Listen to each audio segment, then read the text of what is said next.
Hello, beloved. It's me, Robin Hallett, intuitive healer and light sparkler at robinhallett.com. And this is Tea with Robin. On today's episode, I bring to you a cornucopia of beautiful things, all centering on the theme that you, my friend, are essential.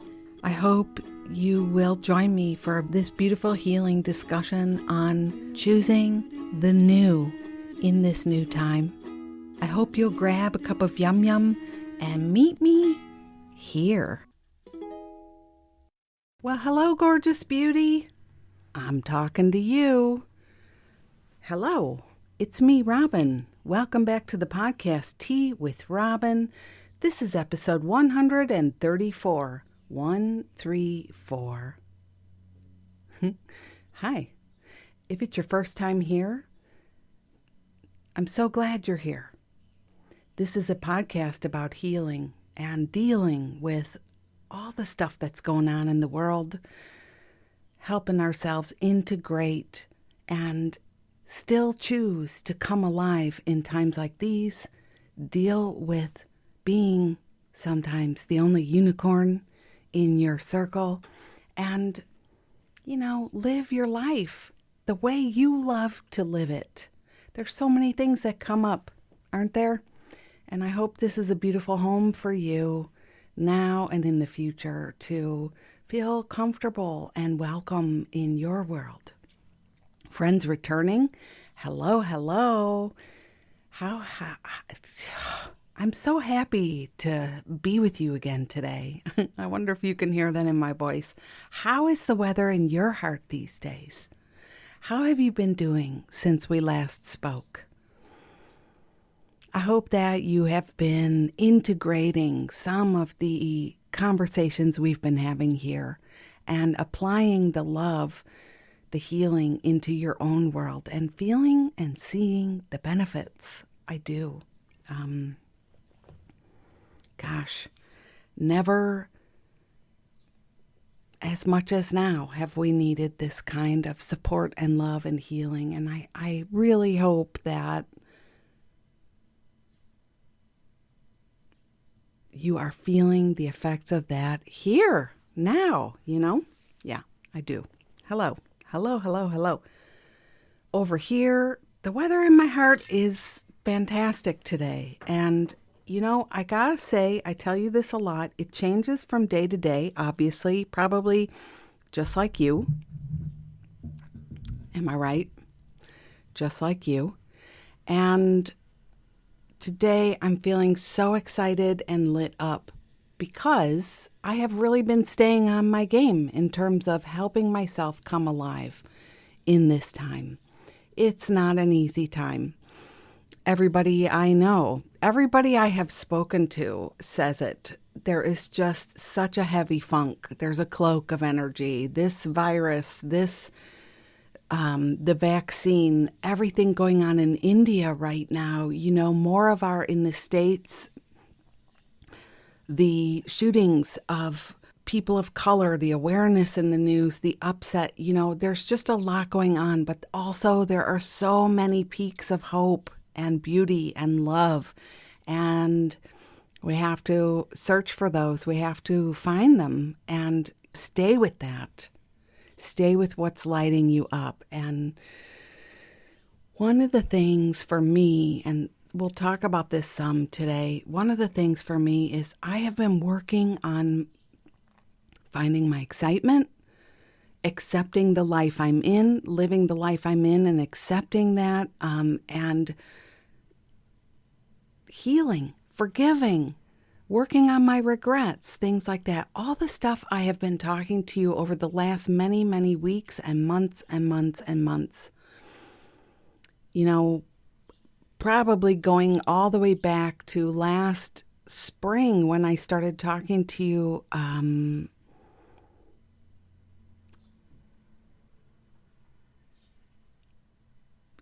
we started working on the virus together. We started dealing with the pandemic together here and the murder of George Floyd and the awareness, the awakening, everything going on in the world. And I know, how could anybody ever encompass everything in a quick blick, But I hope you know my heart is in the right place if I don't say every important thing, Forgive me.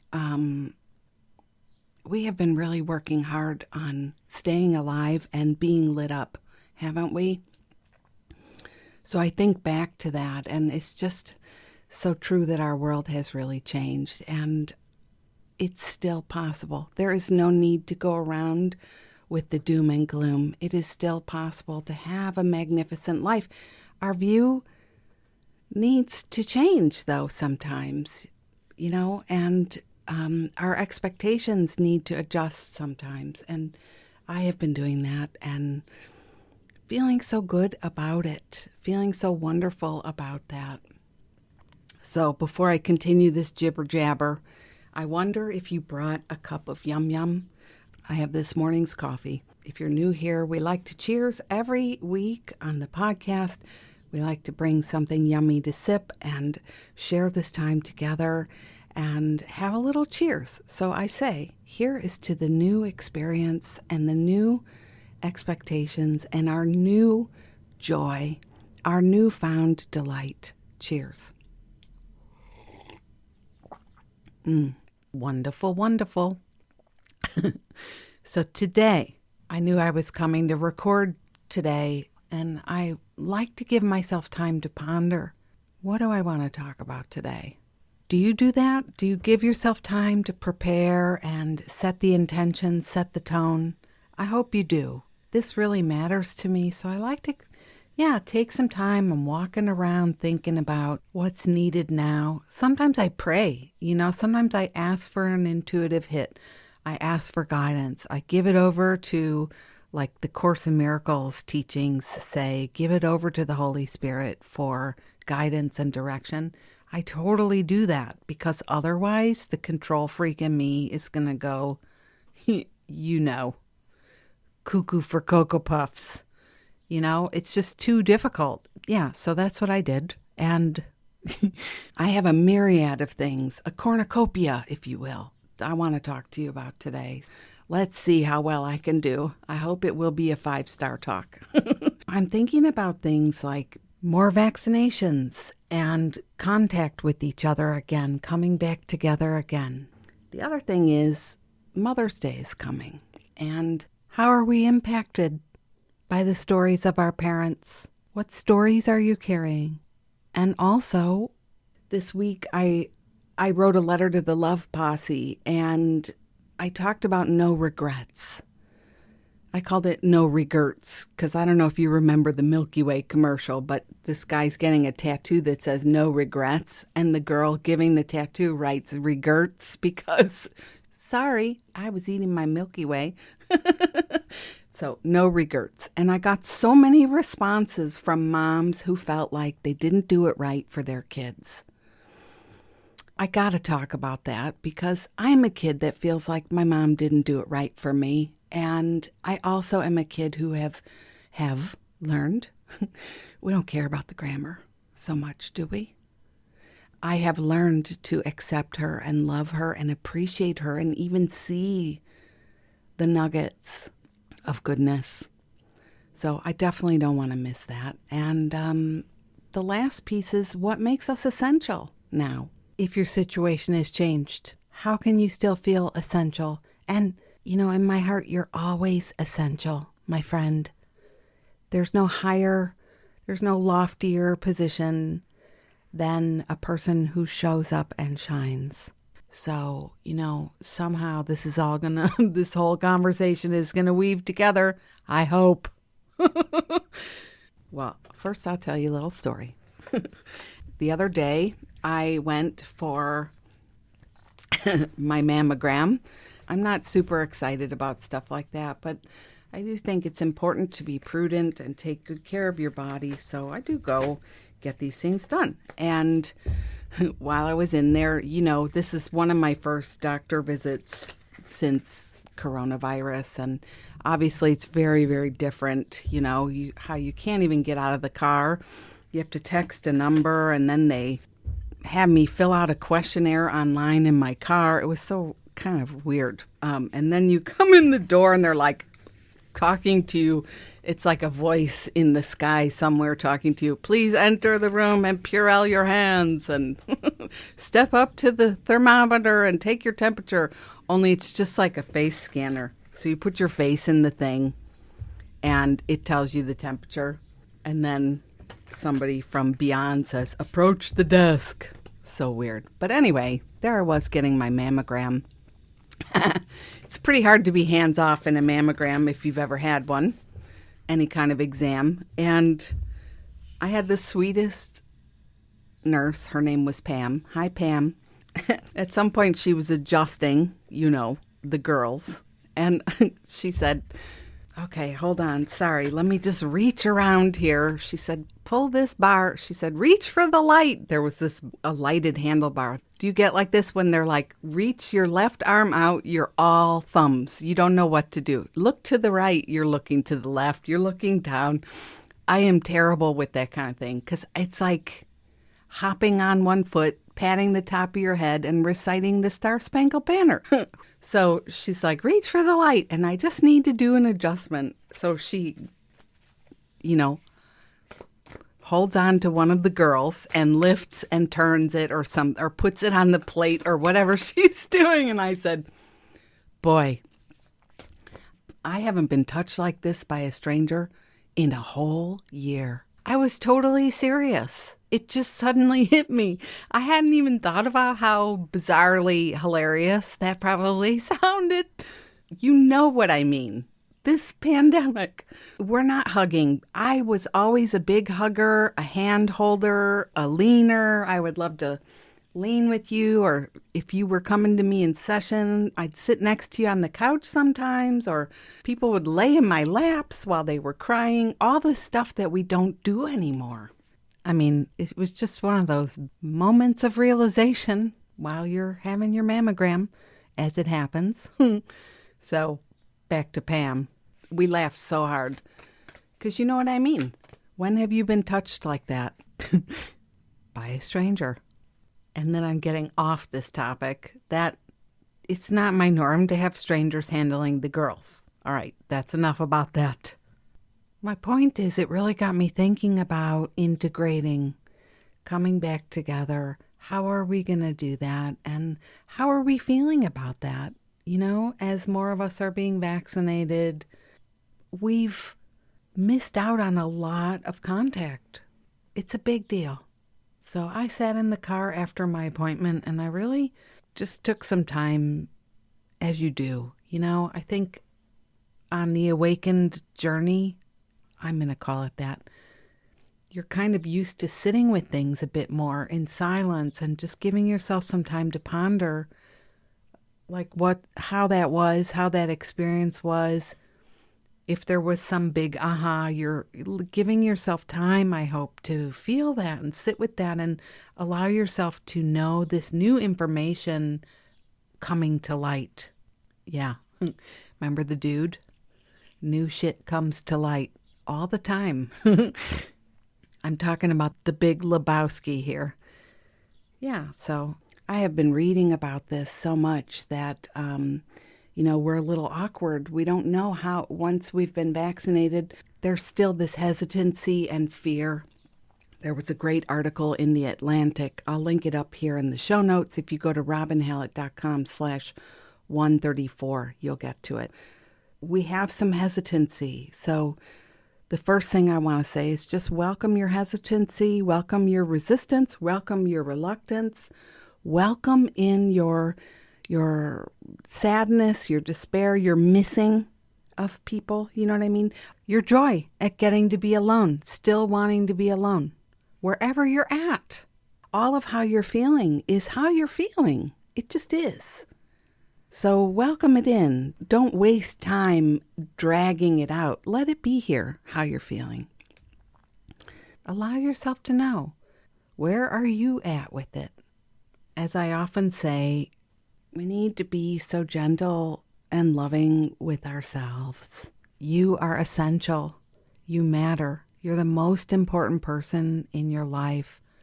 Take the time, to dote on yourself, to check in with your heart, make sure you're feeling all right, honor what you're needing, make sure you're doing things that light you up. It's all so important now. And speaking of essential, this brings me to another topic. I said I want to talk to you about the essential thing. A lot of us grew up hearing stories about what makes you a good person, what makes you matter, what makes you worthy, what makes you successful. Think about a minute what those things mean to you, what you were taught growing up in your world, in your family, in your tribe, the experiences you had and the messages you gleaned from that. And I said this last episode, do we realize that these stories are still impacting us today? Do we realize that the stories, the messages, I should say, we were given impact the way we think about things today? And as our world might be changing, since COVID, for example, you might find some inner struggle, some inner conflict as the new information is coming to light, as your situation changes and you adapt. And, in my case, I'm really preferring the new way, my slower paced, less working, more things around the house that make me feel very essential, like I'm really contributing and doing things that really are needed right now. Serving so much more online here, doing things like that. But growing up, I had the impression that the things that matter were our status, our income, the kind of car we drove, the kind of house we lived in, our earthly credentials, degrees, recognition, awards, the good opinion of other people.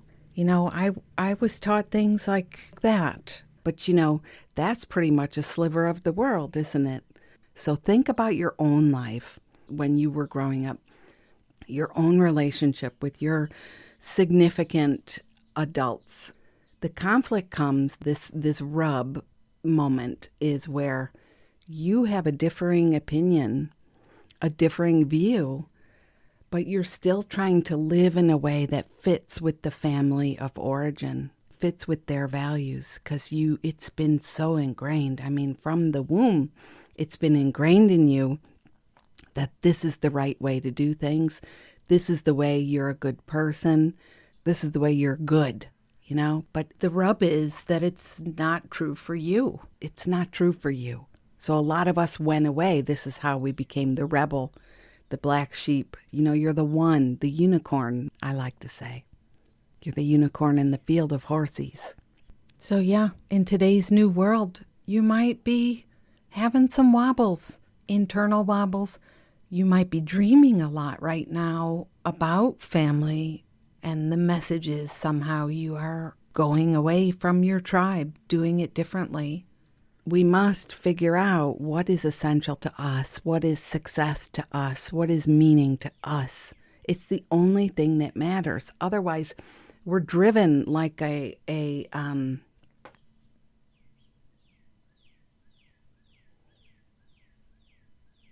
listen to that cardinal. I'm trying to think of the game. It's not a ping pong ball. It could be a ping pong ball, but the game, you put the quarter in and the ball is shooting all over the place. My God, I can't believe I don't remember this. It'll come back. Just watch. Let's just hope it's not in the middle of the night. Does that ever happen to you? Oh, I remember my word. I still can't. It's still saying ping pong balls. Okay, maybe we're thinking of Captain Kangaroo and the ping pong balls. Do you remember those?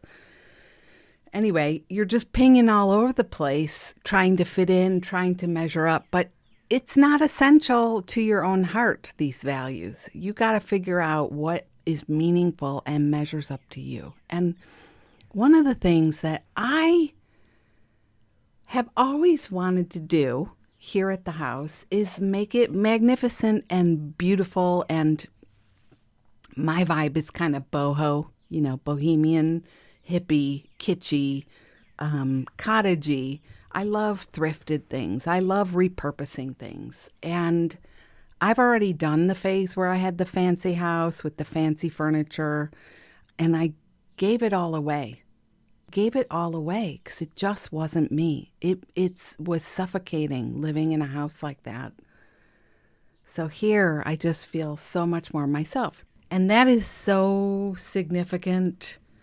Do you ever listen to yourself and hear the things you're actually asking for from the heart versus what your ego mind or the family way, the history of your family is saying is the right way? Do you listen? Because sometimes the hardest thing of all is to have the courage to listen and follow your heart and do things like, give up a fancy house and fancy furniture in a fancy neighborhood because you don't like it. You thought you would like it, and it doesn't feel like you. It's interesting to consider. I hope you're considering. In my case, one of the things that would have made me feel essential is that I was living in a respectable house in a respectable neighborhood, that would have made my family proud, I bet. But I love where I live now. I love it here. I'm so happy here. And now I find myself doing some projects around this beautiful house on my own in my free time. And I'm never happier. It's so freeing and exciting, and I never would have guessed that repairing things or building things in the garden would be such an uplifter, but it is. I feel so important as a contributor to my home, to my household, to my family. It's funny, the blessings that come out of this pandemic. You're discovering new things. It's reworking, it's rewiring how you see the world and your life and yourself, hopefully. So one of the things before COVID began, I had these lists of things I wanted to do around here. I wanted to make the house beautiful. But at that time, when you're working so much more and you're away so much, you only feel really there's a choice to hire somebody, right? Pay for this work to be done. And I never felt good about that. It's funny how this goes, where you're thinking, I need to save it. I need to save it for retirement, for a rainy day. You think, I shouldn't spend my money on extravagant things. I shouldn't spend my money on things that I want. I go through this so much with clients who really need support, and they don't want to work with me more than once a month because it's overwhelming, the thought of spending money on themselves.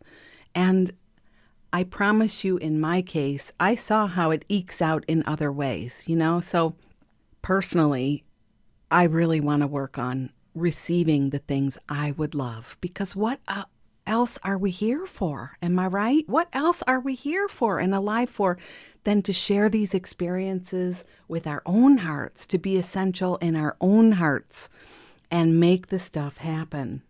So I realize in this time, with a little reorganization of my work schedule, I have these days free where I can do the things I've always wanted to pay someone else to do, but didn't want to spend the money even though I had it. Isn't that hilarious? Are you like this at all? So I've been working in the garden, and I've been creating my own bohemian rhapsody over here. I tell you, it's gorgeous, and it is very Robbie-sabby, as I like to say, and beautiful. Hello, Psychic Ding. So all this to say, the parenting messages we received, the stories we carry about who we are, the narration we give ourselves about what makes a life worth living, what makes it prestigious, successful, all of that. You are at the helm. You are in charge. it really doesn't matter what your mother told you, what your father told you. And I mean, no disrespect there, you know what I'm saying. What matters the most is what you think. And if you are still being led around by the nose, by the old messages, you need to work on that. You do. So bossy. You got to work on it because it is not enough of a life for you. And no doubt it's not what your parents meant.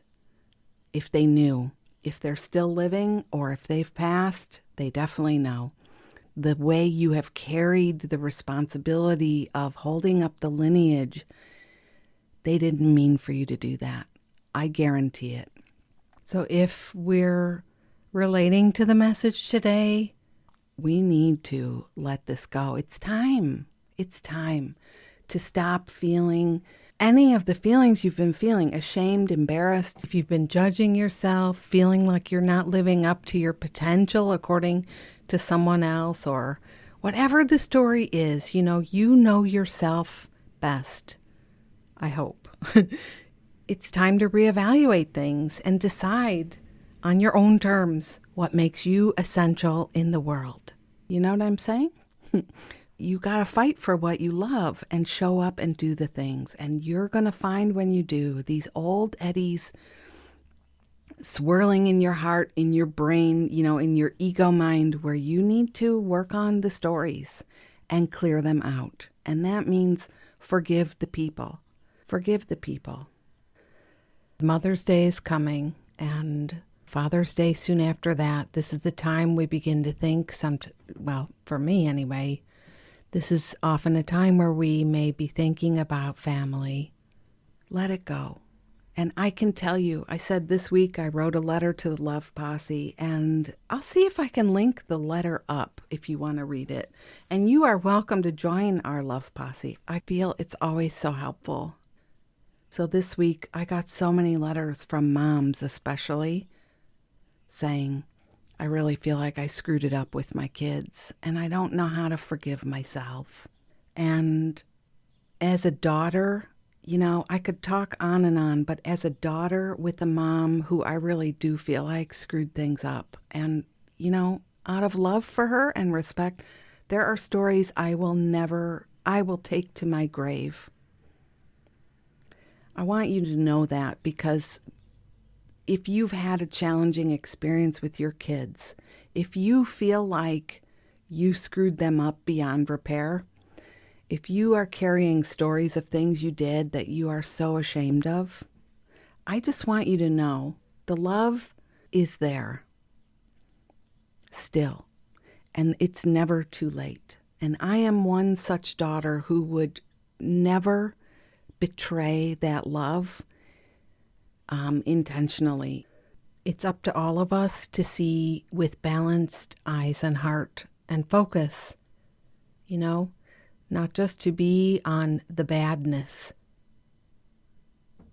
but look for the goodness as well. And a long time ago, teacher of mine, Sri Ravi Shankar, you may also enjoy his teachings at the Art of Living from artofliving.com. He said, we all owe our parents respect and gratitude for giving us life. And that, at the very least, is something we could be practicing no matter who our parents were. We're alive because of you. Now, us kids, we can only take it so far. It's also up to you as the parent to forgive yourself. Me as the parent to forgive myself. Stop telling the story on repeat. Why are you doing that? You have to forgive yourself if you're carrying things. A lot of the moms I work with, I'll tell you what, they have very challenging kids and they are very challenging themselves. So there are things that happen. There are words that get said. There are siblings who are pitted against each other, by the parents. There are lots of those dynamics that happen to us that we continue to repeat. And nobody's perfect. Your job is to love yourself exactly as you is Exactly. And when you have these stories rooted about how you're bad or your parents are bad, it's time to do the work of forgiveness. The thing is, whichever way it goes, if you're still carrying the memory and the upset, if you're still holding a vigil, holding a torch about this thing, you're harming yourself.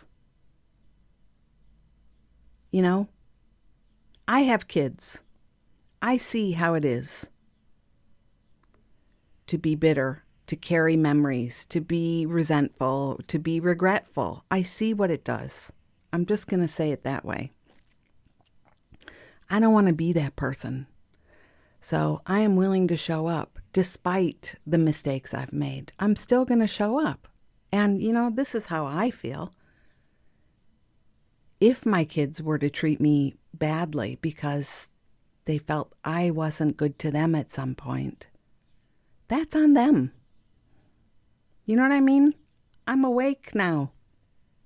I've made my peace. I've said my things. I've asked for forgiveness. I know who I am.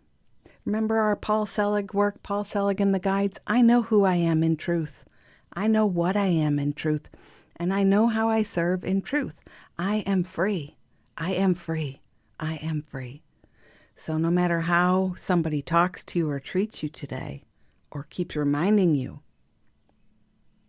you still have choices. And this goes doubly, triply true for the stories we were told growing up. What makes you essential? What makes you a good person? What makes you an upstanding member of society? That's all on you. That's all up to you. What makes you a good friend, a good parent, a good father, a good mother, a good daughter, a good sibling, a good partner? That's all up to you, and it's all on you. You get to decide. So as I was out there working in the garden I already know because we've had the estimates, thousands of dollars of work for free, just for my own time and my own sweat equity, and feeling so proud of myself, so lit up. I thought to myself, I feel so alive and so proud of myself. I thought, this is how I probably expected to feel when I was, see me doing air quotes here, so successful in my career, or so successful in my earthly credentials, or such an accomplished whatever, according to, what I was raised to want to be, what I was told, Am I making sense? Yes, I am. That's what I thought. I thought I was going to feel so good, but who knew that these kinds of things that I'm doing today would leave me feeling that way. And satisfied. And I'm very clear. My inner, I have definitely had the intuitive guidance many times while I've been working along that this won't be forever, but that I'm learning something through this experience so that I can really allow myself to follow what's calling me instead of listening to that voice of should. So I realized that in my mind while I was working. What would my mom say about this? What would my dad say about this? And I know there'd be sarcasm. There would be less respect and joy and awe. But you know what? I do have people who celebrate, and I do choose to celebrate. And I also see how I project my stories, my wounded stories, onto people who really aren't repeating those patterns. You know what I'm saying? Do you do this? I am very proud of the work I'm doing, and it is essential. And I can say with a glad heart that my healing practice, I help to change lives.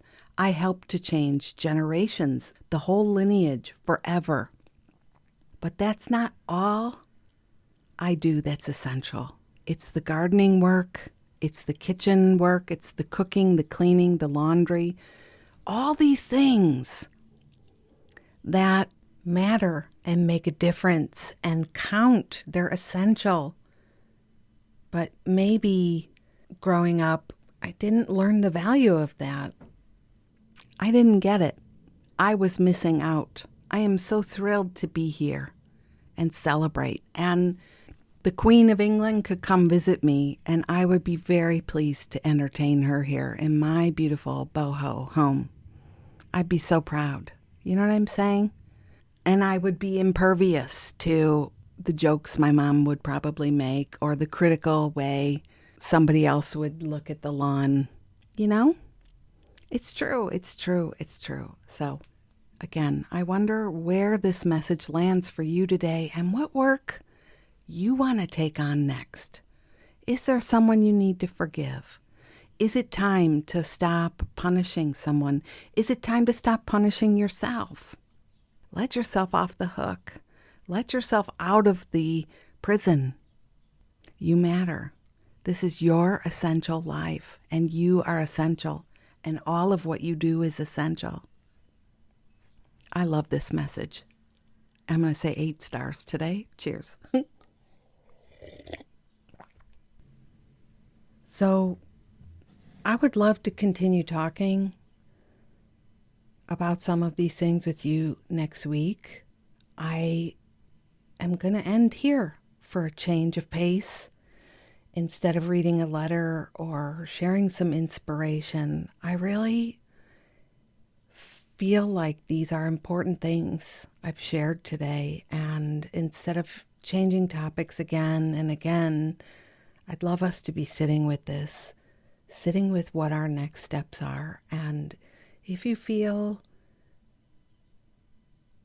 called, send me an email, share your experience by Instagram direct message.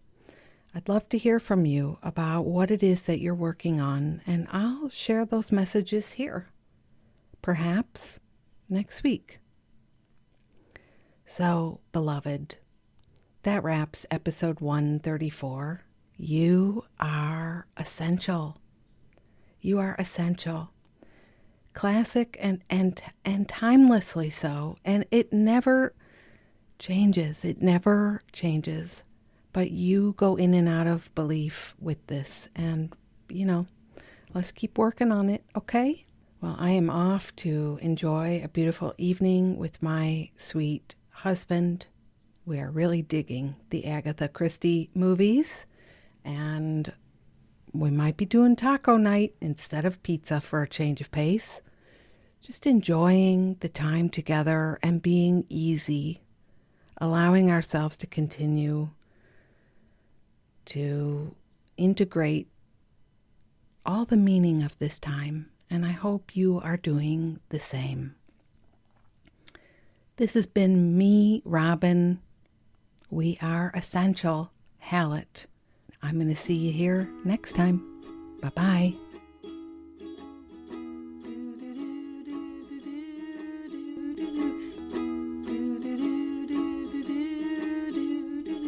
Life is very short. Let's make the very most of it. You are a precious gem and I love you. Do, do, do, do. We are here to shine and shine bright. You are a gem and I love you. Life is precious and you are a spark of the divine. So shine like you know it, rock it like you mean it, 'cause you really, really mean it, and mean it, and mean it, and mean it, and mean it. Don't let crispy people tell you that you aren't sparkly, 'cause you are, 'cause you are, 'cause you are. Thank you. I like that.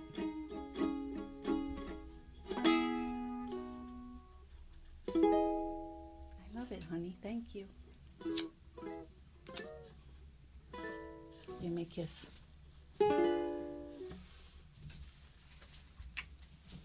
Thanks.